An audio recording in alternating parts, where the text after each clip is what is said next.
Bonjour à toutes et à tous. Voilà, j'espère que vous allez bien. On se retrouve pour une nouvelle séance qui va être un petit peu particulière avec une vidéo qui va être un petit peu plus courte que les précédentes. Donc aujourd'hui, en fait, je vous propose de vous poser. Voilà, on va un petit peu réviser, se poser pour voilà, digérer un petit peu toutes les notions que l'on a vues ensemble, donc à l'aide de révisions intermédiaires. Voilà, parce que la dernière fois, même les dernières fois, on a vu beaucoup de choses. Donc, on a vu la notion de paragraphe, de saut de ligne dans un paragraphe, les caractères non imprimables. Avec un paragraphe, on peut faire de l'espacement avant, de l'espacement après, on peut justifier un paragraphe, on peut effectuer des retraits à l'aide de la règle. Donc on a le retrait de première ligne pour l'alinéa, le retrait gauche, le retrait droit. Enfin, vous voyez, il y a énormément de notions.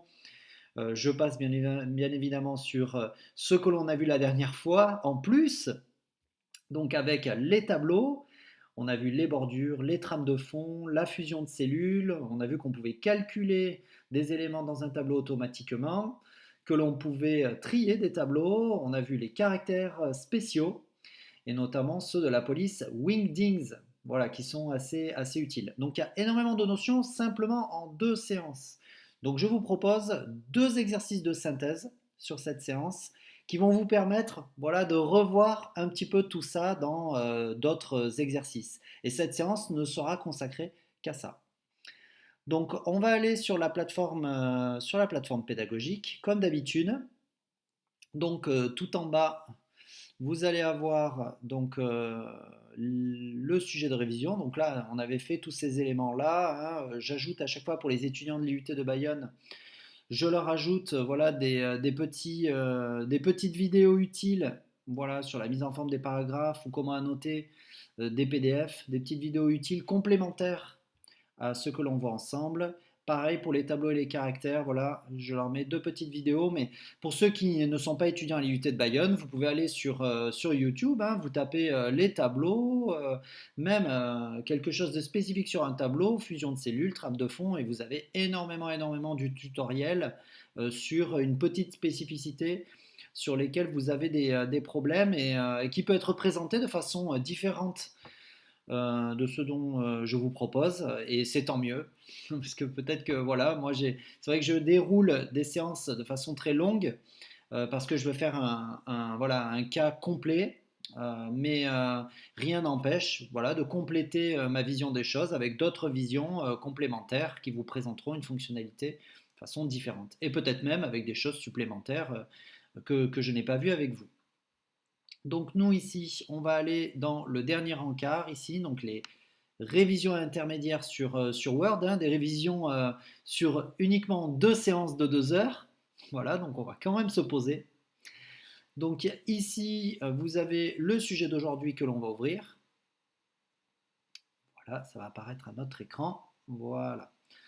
Donc ici, je vous propose de faire eh bien, deux exercices, deux nouveaux documents Word. On va commencer par un courrier, donc pour pouvoir réviser donc la séance sur le courrier. Un petit courrier à réaliser avec un tableau. Donc je vais vous afficher ici à l'écran. Hop là, voilà. Donc un petit calendrier des congés. Voilà, on va se mettre dans la peau d'un service RH, voilà, qui envoie une lettre à tous ses collaborateurs. Donc là, on vous demande en fait de réaliser le document ci-dessous, hein, qui est dans l'encadré. Donc avec Bayonne le 22 septembre 2021, l'assurance qui assure, donc c'est le nom de l'entreprise. Donc c'est le service DRH qui écrit aux salariés. Donc le chef de service DRH, donc à mesdames et messieurs les collaborateurs. Et en dessous, vous avez le calendrier des congés d'été avec le tableau de répartition des congés des différents employés de notre entreprise. Donc ici, toute la partie haute de la lettre, donc vous allez la faire en Times New Roman, en taille de police 12 points. Vous mettrez les mêmes espacements entre les paragraphes de 30 points. C'est vous qui choisissez si vous voulez faire de l'espacement avant ou de l'espacement après. Personnellement, j'ai plutôt l'habitude d'utiliser très souvent l'espacement après pour tous les paragraphes, puisque là on voit bien que le lieu et la date sont collés au haut de la page. Donc si on utilise l'espacement avant, voilà, ça va le décaler un peu vers le bas. Donc l'espacement de 30 points entre les paragraphes. Donc ne faites plus entrée, parce que sinon vous n'aurez pas le même espacement entre les paragraphes du courrier.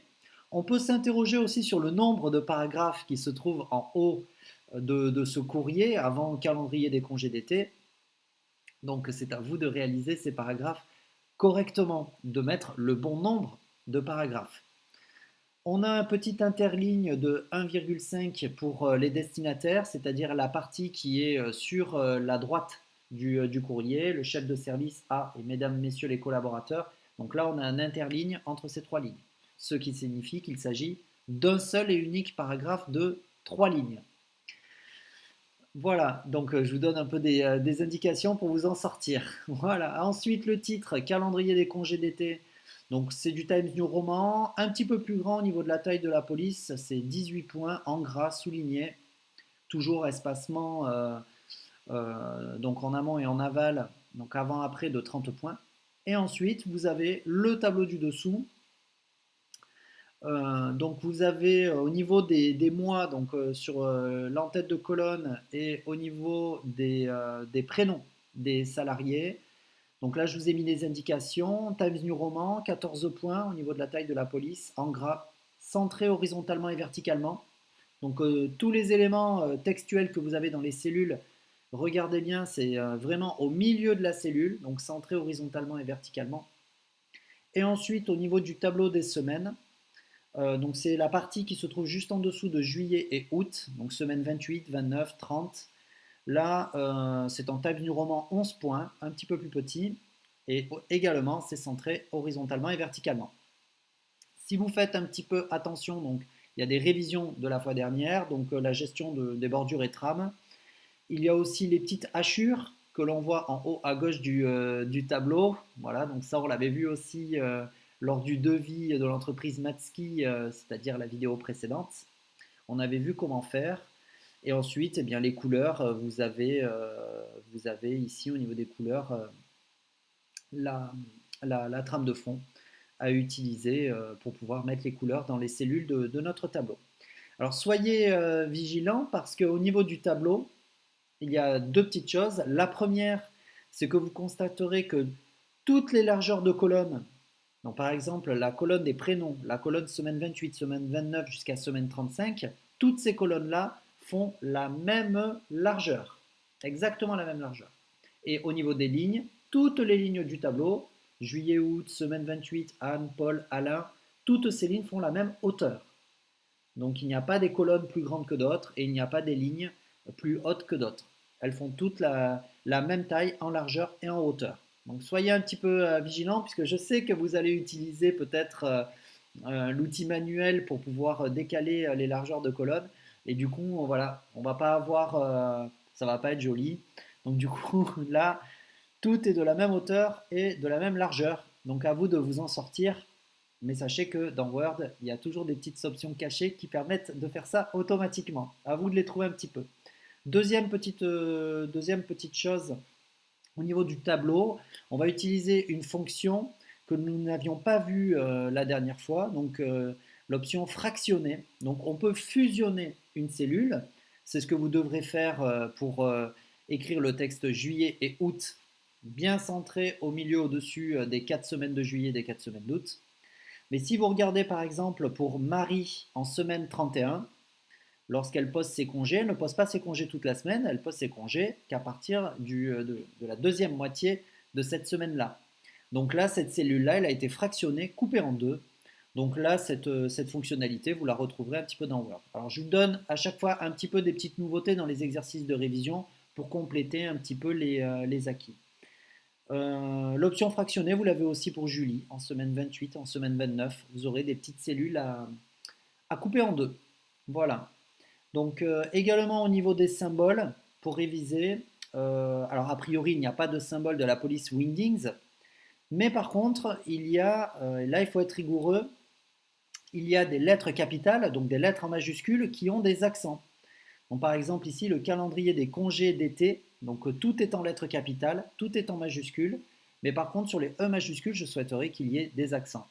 Donc, si vous connaissez les raccourcis clavier, c'est super. Si vous ne les connaissez pas, vous vous en sortirez en allant dans l'insertion des symboles et en allant chercher dans la police Times New Roman le E majuscule avec un accent aigu.